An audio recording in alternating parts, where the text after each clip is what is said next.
Spidey, you need to start cleaning up behind yourself. This is a mess.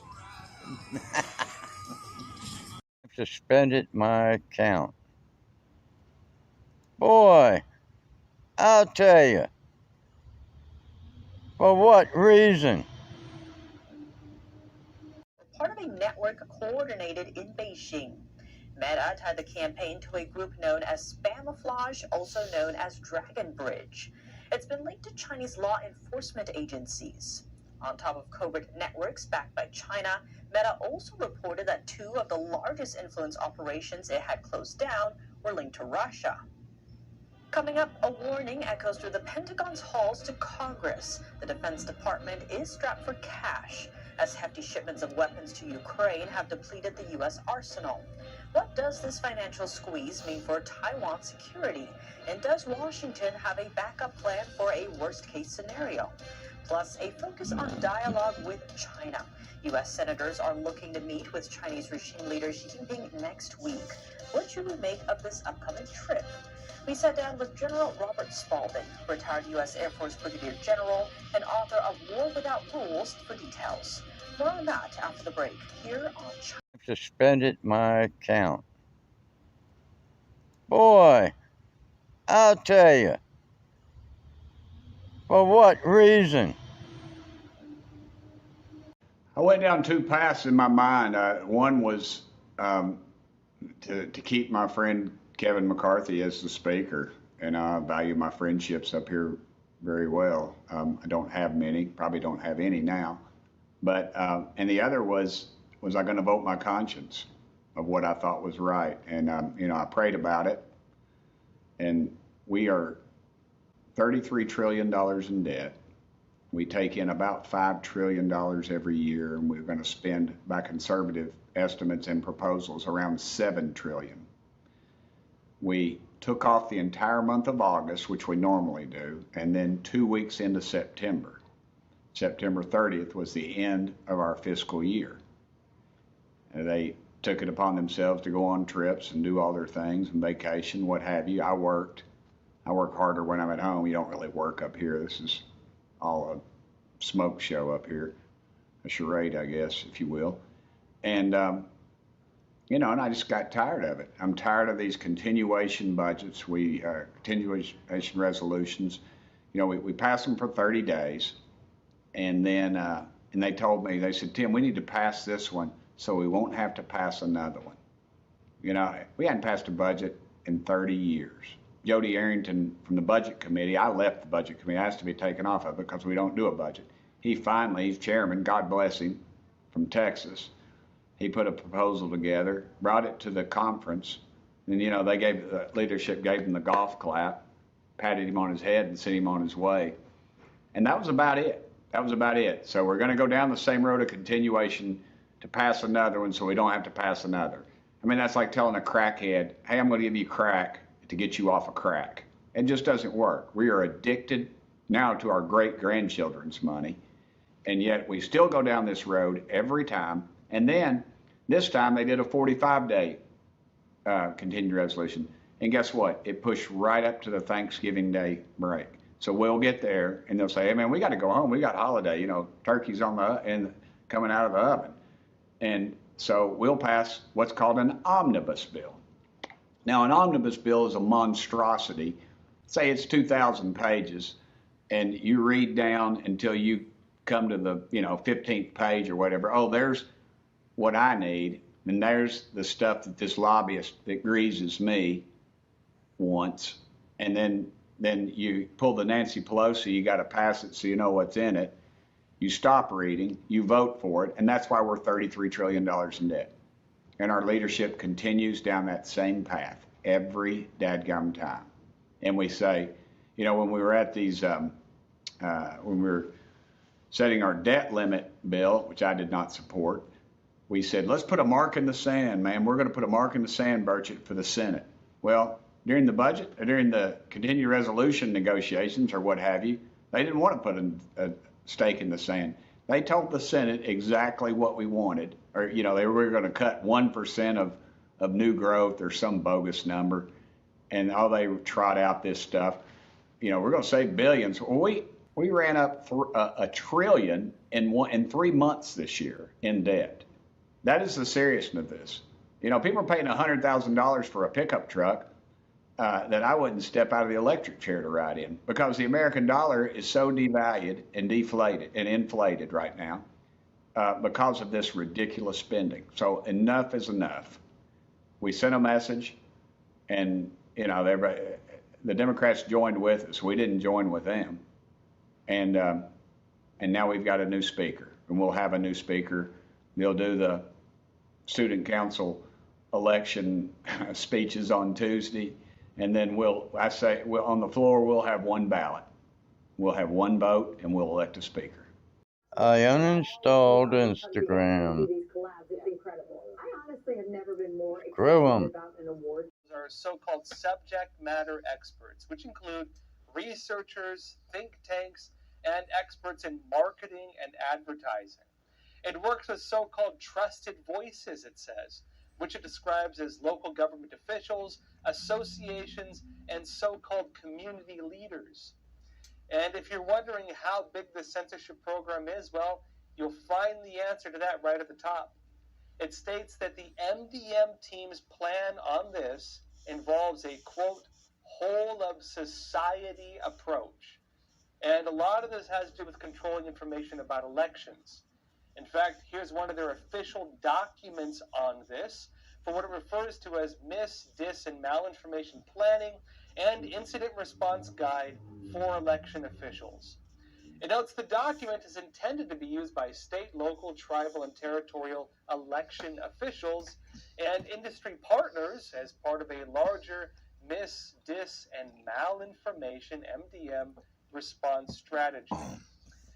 In other words, what was just put on hold with this court injunction on CISA is a whole of society censorship operation. It stretches through the federal government all throughout it, goes down to even the state, local, tribal, and territorial levels. It has government agents communicating directly with social networks, and it has collaboration with alleged community leaders and local government officials. They've been directly involved in controlling what information we see about elections and other key information as well. And look, while I would agree that foreign disinformation is a problem, political bias and government regulation on what a few people deem as true and false is just as serious of a concern.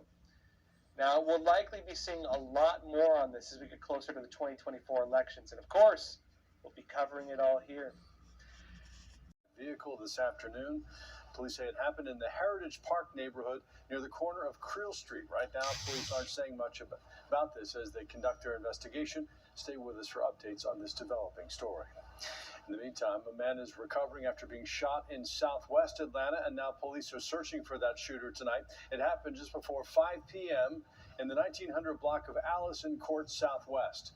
Police arrived to find the victim alert, conscious, and breathing. He was taken to an area hospital. Right now, police have not released any information about that shooter. A Cobb County high school teacher and coach is accused of sexually assaulting a student. Harrison High teacher Eric Taylor Butler is charged with sexual assault by a teacher and solicitation of sodomy. The Marietta Daily Journal reports Butler started texting and calling the victim in June. Butler is a social studies teacher and assistant baseball coach. In a letter to parents, the school's principal called the accusations troubling and said the school was supporting the victim in, quote, every possible way. Cobb County schools did not respond to our request for comment. The Henry County Sheriff's Office, the them from Iranian smugglers.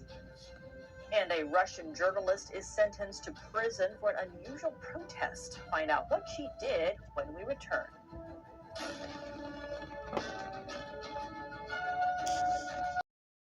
General,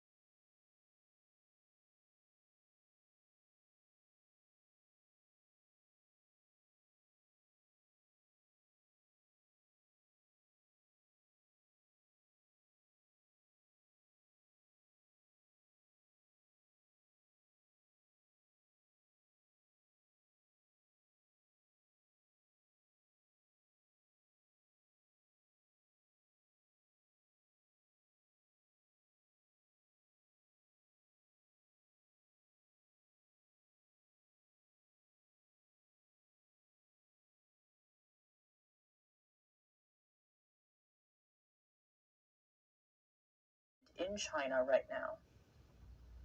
Well, it's really depressed, and the reason is because even though that there is these engagements or the attempted engagements by the United States and overtures by the Chinese in terms of relaxing visa restrictions, when you look at the totality of enforcement in China, you have other officials that are locking up businessmen like this Kroll executive. So I think overall what that leads to is profound uncertainty. And if there's one thing that business hates, it's uncertainty. If you're going to do something and you do it and you notify it, they like that a lot better. But when you say one thing and then do another, which is essentially what's happening here, it really leads to a lot of uncertainty. And it's going to take a long time for the Chinese Communist Party to build back trust in their system. And so, and I don't see it changing anytime soon because Xi Jinping has basically made a determination that he has to protect from national security vulnerabilities. And those national security vulnerabilities is really interrupting the business that China's doing. Tech litter in my way. There's a wheelchair ramp right there. They want parents in Metro Atlanta to hear their message. Fox 5's Rob DiRienzo is at the live desk tonight with our top story. Rob? Hey there, guys. Well, it was a really tough interview. The mom and dad of 17-year-old Kay Darden say they've barely eaten for days. On Saturday morning, they found her in her bedroom dead. Tonight, they need you to hear this message. She gone, she'll never be back. You know. The high school senior's family is in a world of pain right now. I love my sister. I miss her so much, and I'm pissed. I'm really mad. 17-year-old Kay Darden's loved ones found her in bed at their home in Conyers Saturday morning, not breathing. Medics rushed her to the hospital, where doctors were not able to revive her. Conyers police say she took fake pills she thought were oxycodone.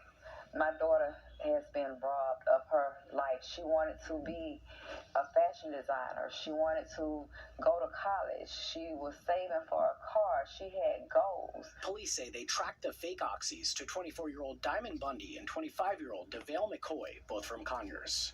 Investigators say they peddled the counterfeit pills from a nearby hotel. Both were hit with charges of felony murder and selling fake narcotics. Any drug is killing babies. She was a baby, still a baby. Investigators haven't yet confirmed that it was indeed fentanyl that killed Kay, but her family wanted to speak out right now to reach parents who might think it could never happen to them. For the ones that are here, do whatever you can in your power. Let them know that this stuff is real. And on top of all of this, the Dardens say they really need people's help right now to bury their daughter as they fight with their insurance company. They say they started an online fundraiser, which we will link to on fox5atlanta.com. At the live desk, Rob DiRienzo, Fox 5 News. All right, Rob, our hearts go out to the family. Thank you. Breaking news vehicle this afternoon. Police say it happened in the Heritage Park neighborhood near the corner of Creel Street. Right now, police aren't saying much about this as they conduct their investigation. Stay with us for updates on this developing story. In the meantime, a man is recovering after being shot in southwest Atlanta, and now police are searching for that shooter tonight. It happened just before 5 p.m. in the 1900 block of Allison Court Southwest. Police arrived to find the victim alert, conscious, and breathing. He was taken to an area hospital. Right now, police have not released any information about that shooter. A Cobb County high school teacher and coach is accused of sexually assaulting a student. Harrison High teacher Eric Taylor Butler is charged with sexual assault by a teacher and solicitation of sodomy. The Marietta Daily Journal reports Butler started texting and calling the victim in June. Butler is a social studies teacher and assistant baseball coach. In a letter to parents, the school's principal called the accusations troubling and said the school was supporting the victim in, quote, every possible way. Cobb County Schools did not respond to our request for comment. The Henry County Sheriff's Office, the GD, should give families more options.